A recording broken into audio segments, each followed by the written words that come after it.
City's congestion pricing plan has taken one more big step to becoming a reality, and it could make driving through parts of the city so much more expensive. Yeah, the Federal Highway Administration just gave the green light for New York to move ahead with the plan.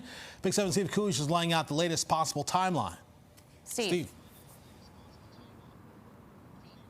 Yeah, well, right now it could add an extra $23 onto commuters' bills. That's on top of tolls, parking, everything else you have to deal with on the roads. Now, as for the timeline for this that we were just talking about, it's not going to affect yet. But if nothing gets in the congestion pricing plan's way, well, this time next year, 2024, April, yeah, it could become a reality. Here in New Jersey, a number of different city and state leaders say, whoa, whoa, whoa, this is just a really unfair hit to anyone commuting here from New Jersey and taking these roads right across the bridges and tunnels into New York. Congestion pricing for New York City is shifting into the fast lane. The Federal Highway Administration is green-lighting the plan. That means people driving into Manhattan from New Jersey below 60th Street would have to pay a potential $23 congestion pricing fee.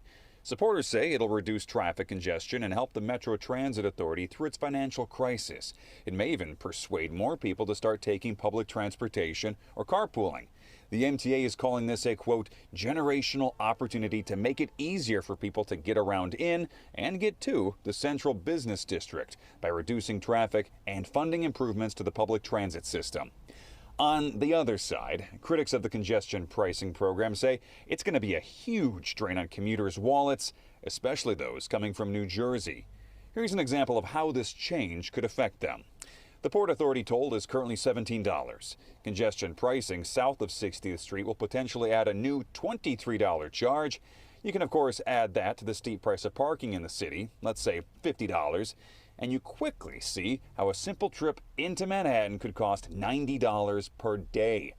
New Jersey Congresswoman Mikey Sherrill of the New Jersey delegation sent this message to Governor Kathy Hochul on behalf of several New Jersey politicians. Quote, at a time when families across the Northeast are already dealing with rising prices and high costs of living, this added tax on simply getting to work is unacceptable.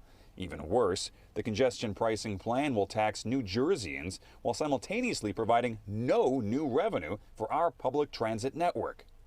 New Jersey drivers we talk to are no fans of it either, but many say if they got to pay it to get into the city, they'll do it. The public now has 30 days to review the New York City congestion pricing plan. As for the exact charges that commuters could be facing, it hasn't been set in stone quite yet. Officials are currently looking at a charge of somewhere between $9 and $23. Of course, all that could change. And Shirley and Corey, there could even be exemptions and discounts for certain drivers. As you can see, a lot with this plan still has to be ironed out. Back to you guys.